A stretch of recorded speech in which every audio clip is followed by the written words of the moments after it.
மன மேட்டிமை நிமித்தம் எஸ்ஐக்கியா என்ன செஞ்சார்? விழுந்து போயிட்டார். அது காரணம் அவர் தப்பான ஆட்களை அங்கீகரித்தது அப்படின்னு சொல்லி நம்ம பார்த்தோம் இல்லையா?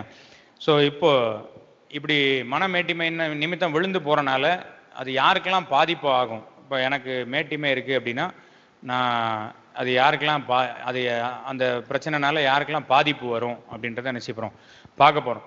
இதை பார்க்கும்போது நம்முடைய ஜெபங்கள் இன்னும் அதிகமாக நிச்சயம் மாறும். ஏன் அப்படின்னா அந்த எசேக்கியா ராஜாவை பற்றி நம்ம வாசிக்க 2 நாளாகமம் 32:26 வாசிங்க. 32:26 இல்லை 25-26 வாசிங்க.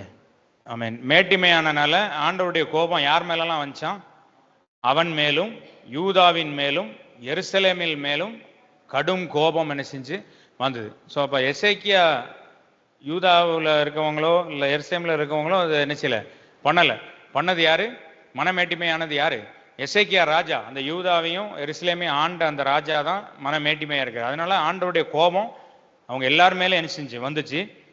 அதுக்கப்புறம் அடுத்த வசனம் வாசிங்க. ஆமென்.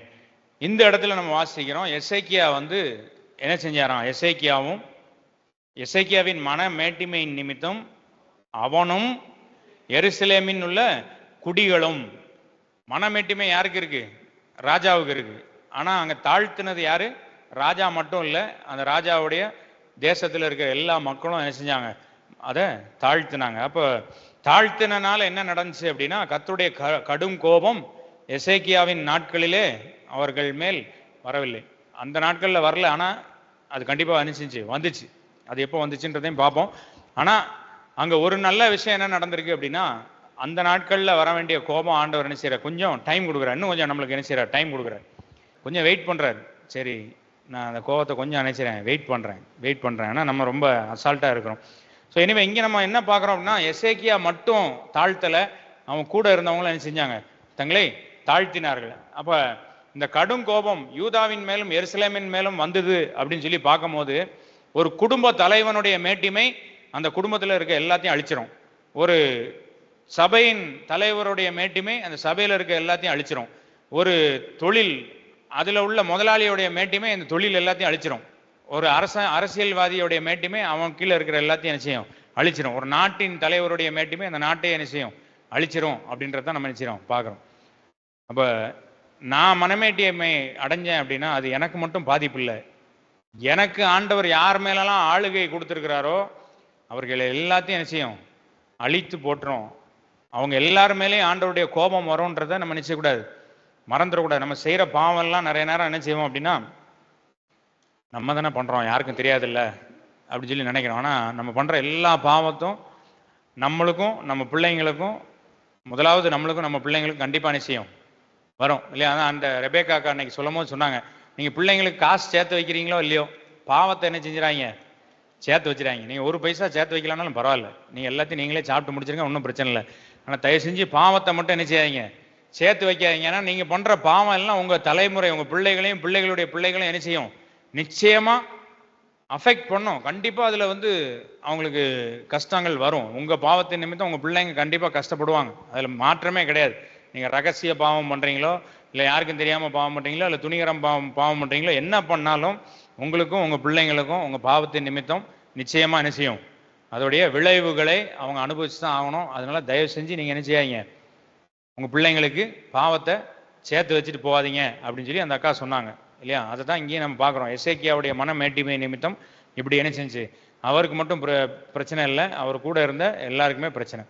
அப்போ நம்முடைய ஆளுகையில் யார் இருக்கா? நம்ம ஃப்ரெண்ட்ஸ் இருப்பாங்க இல்லையா? நம்ம ஃப்ரெண்ட்ஸ், நான் சின்ன பிள்ளைங்கள்லாம் பார்த்தீங்கன்னா இப்போ ஸ்கூலுக்கு போகிறோம் அப்படின்னா அவங்களுக்குன்னு ஒரு ஃப்ரெண்ட்ஸ் ஒரு குரூப் இருப்பாங்க. அப்போ அந்த இடத்துல ஆண்டவர் இவங்களை ஒரு லீடராக என்ன செஞ்சிருப்பார்? வச்சிருப்பார். அப்போ அவங்க பாவத்தின் நிமித்தம் அவங்க ஃப்ரெண்ட்ஸுக்கும் என்ன செய்யும்? பிரச்சனைகள் வரும். அதனால யாருமே தனியாக என் பாவத்தினால எனக்கு மட்டும் தானே பிரச்சனை, அவங்களுக்கெல்லாம் என்ன பிரச்சனைன்னு நீங்கள் என்ன செய்ய முடியாது, சொல்ல முடியாது. நம்மளால் அநேகருக்கு பிரச்சனை. அதனால் நம்ம ஆண்டவர்கிட்ட ஒப்புரவாகணும். ஆண்டவரே, என் மூலமாக தாவீது சொல்லும் போது ஒரு பாவத்தை பண்ணிட்டு ஆண்டவர் கேட்கும் போது உனக்கு 3 ஆப்ஷன் தரேன், நீ எதை வேணாலும் சூஸ் பண்ணிக்கோன்னு சொல்லி சொல்லும் போது அவர் என்ன சொல்கிறாரு? நான் உங்கள் கையில் நான் விழுந்துடுறேன் அப்படின்னு சொல்கிறாரு. அதுக்கப்புறம் ஆண்டவர் கொள்ளை நோயை கொண்டு வந்து அழிக்கும் போது ஆடு மாடெல்லாம் செத்து போகும்போது ஆண்டவர் அவன் தாவீது போய் கேட்குறான், ஆண்டவரே பாவம் பண்ணது நான் ஆண்டவரே. அந்த ஆடு மாடு என்ன செஞ்சுச்சு? இன்னைக்கு உங்களால அதை சொல்ல முடியுமா? பாவம் பண்ணது நான் ஆண்டவரே, என் பையன் என்ன செஞ்சான், என் பொண்ணு என்ன செஞ்சா, சொல்ல முடியுமா? வாயை திறந்து நம்ம சொல்ல முடியாது. ஏன்னா நம்மளுக்கு மன மேட்டிமை அவ்வளவு தூரம் இருக்கு. மன மேட்டிமை இல்லாம இருந்தா தான் நம்ம அதை வாயை திறந்து சொல்லவே முடியும். ஆண்டவரே, என்னால இவங்கெல்லாம் கஷ்டப்படுறாங்க, வேண்டாம் ஆண்டவரே, என்னை மன்னிச்சிருங்க அப்படின்னு சொல்லி சொல்ல முடியும். அப்படின்னா மன மேட்டிமை இல்லாம இருந்தா தான் சொல்ல முடியும்.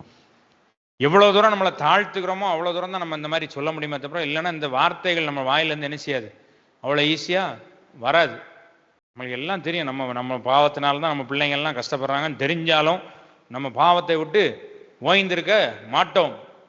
ஏன்னா நம்மளுக்கு மன மேட்டிமை. ஏன் எப்படி இப்போ எக்கடு கட்டு போனால் எனக்கு என்ன, நான் இருக்க வரைக்கும் நல்லா தண்ணி அடிக்கணும், மூக்கு முட்டை சாப்பிடணும், எல்லா தப்பையும் நான் நினைச்சிடும் பண்ணணும், சந்தோஷமா வாழணும், சாவணும். அப்படி இருந்தோம் அப்படின்னா நம்ம என்ன செய்ய முடியாது, மனமேட்டிமையிலேருந்து வெளியிலே வர முடியாது. என்னைக்கு நம்ம இதை உணர்றோமோ, என்னால் என் குடும்பத்துக்கு பிரச்சனை, என் குடும்பத்தில் ஏதோ ஒரு பிரச்சனை வருதுன்னா அதுக்கு காரணம் நான் தான். ஆண்டவரை நான் ஒப்புரவாகிறேன். எல்லாருமே சொல்லணும், பிள்ளைங்களும் சொல்லணும், பெற்றோரும் சொல்லணும், எல்லாருமே சொல்லணும், ஆண்டவரே என் குடும்பத்தில் ஒரு கடன் பிரச்சனையா, அதுக்கு நான் ஒரு காரணம் ஆண்டவரே. நான் உங்களை விட்டு பின்வாங்கி போயிருந்தேன், சிகரெட் அடிக்கல, தண்ணி அடிக்கலன்றனால என் பாவமே கிடையாது நம்ம சொல்ல முடியுமா? ஒருவன் பாவமே இல்லைன்னு சொன்னானா அவன் என்ன செய்யறானா, தேவனை பொய்யன் என்று சொல்லுறான். தேவன் பொய் சொல்லியிருக்கிறாருன்னு சொல்ல. தேவன் என்ன சொல்றாரு, எல்லாரும் பிறக்கும் போதே பாவத்துல தான் நம்ம நினைச்சிரோம், தாயின் கர்ப்பத்திலேயே பாவத்துல தான் நம்ம உருவாயிருக்கிறோம்னு சொல்லி ஆண்டவர் சொல்லும் போது எனக்கு பாவமே இல்லைன்னு சொல்லி யாருமே நினைச்ச முடியாது, சொல்ல முடியாது.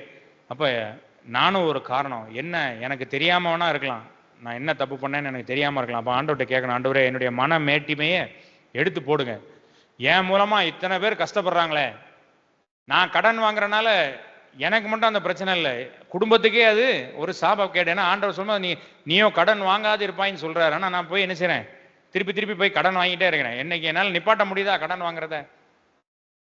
ஏதாவது மற்றவங்க என்ன நினைப்பாங்க அப்படிலாம் நம்ம நினைக்கிறோம் இல்லையா? அதுக்காக தான் கடன் எதுக்கு மோஸ்ட்லி வாங்குறாங்க? கடன் எதுக்கு வாங்குறாங்கன்னு சொல்லுங்களேன். இப்போ உங்கள்கிட்ட காசே இல்லை, சாப்பாடு கூட வழி இல்லை, நீங்க ஏன் கடன் வாங்குறீங்க? சாப்பிட முடியலன்னா கடன் வாங்குறீங்க? நிச்சயமா இல்லை. மற்றவங்களுக்கு முன்பாக நம்ம என்ன செஞ்சிடக்கூடாது, கேவலப்பட்டு போயிடக்கூடாது இல்லையா?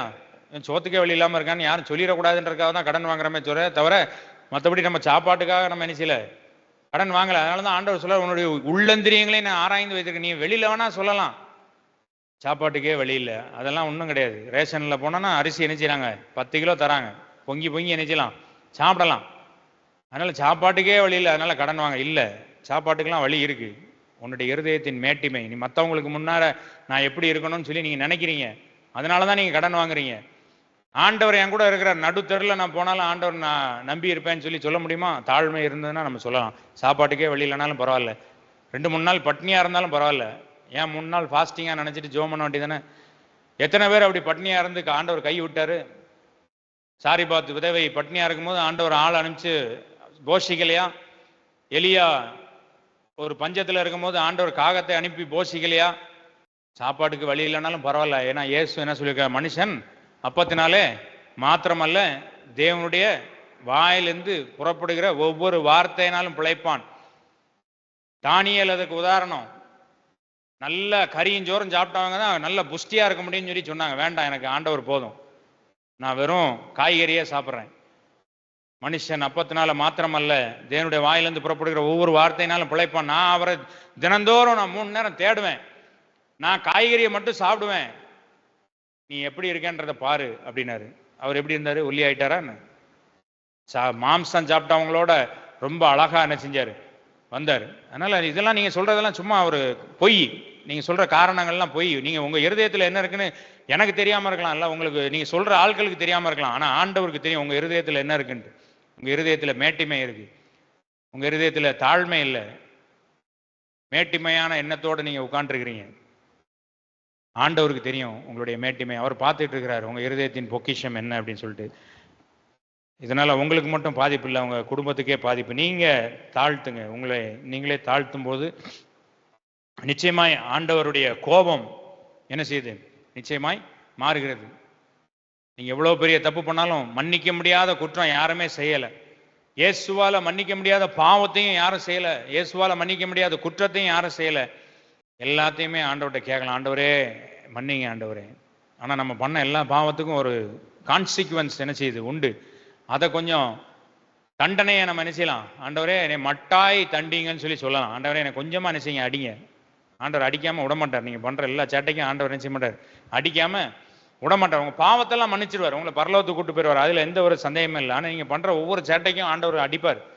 ஆனா நம்ம ஆண்டவர்கிட்ட கேட்கறது என்ன கேட்கலாம், ஆண்டவரே மேல இறக்கமா இருங்க, அடியை கொஞ்சம் மெதுவா அனுப்பிச்சிங்க கொடுங்க அப்படின்னு என்ன செய்யலாம், கேட்கலாமே தவிர அடியே கொடுக்காம ஆண்டவர் என்ன செய்ய மாட்டாரு, விட மாட்டார். ஏன்னா அந்த சேட்டை நம்ம என்ன செஞ்சிருக்கோம், பண்ணியிருக்கோம் இல்லையா?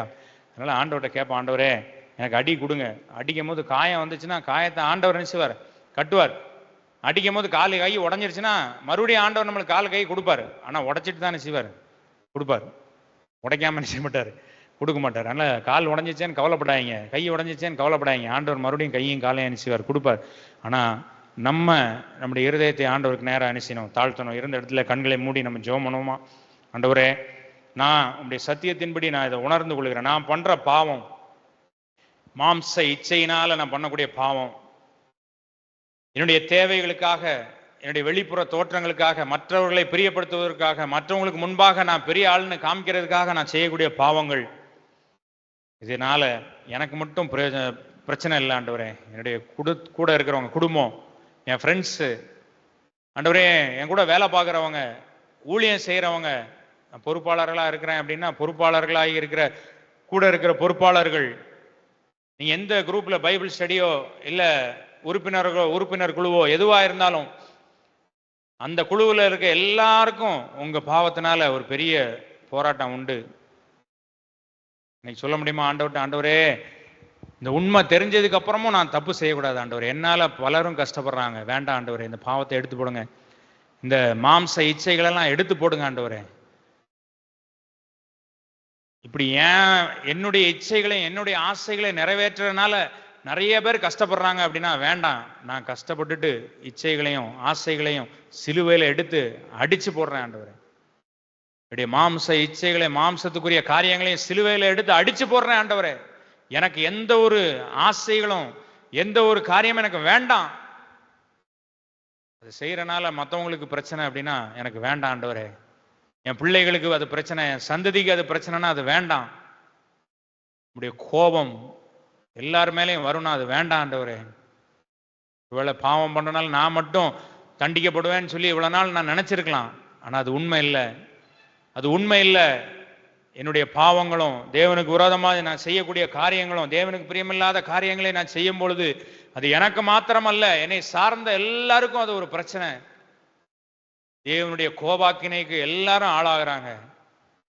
தாவீது சொன்னது, வாயில்லாத அந்த ஆடுகளும் மாடுகளும் என்ன ஆண்டவரே செஞ்சிச்சின்னு தாவீது கேட்டாரே. நீங்க சொல்ல முடியுமா, ஆண்டவரே வேண்டாம்ப்பா, என்னுடைய பிள்ளைகளை தண்டிக்காதீங்க ஆண்டவரே, என் அதிகாரத்துக்கு உட்பட்டவர்களை தண்டிக்காதீங்க ஆண்டவரே, நான் மாறிக்கிறேன்னு சொல்லி சொல்ல முடியுமா?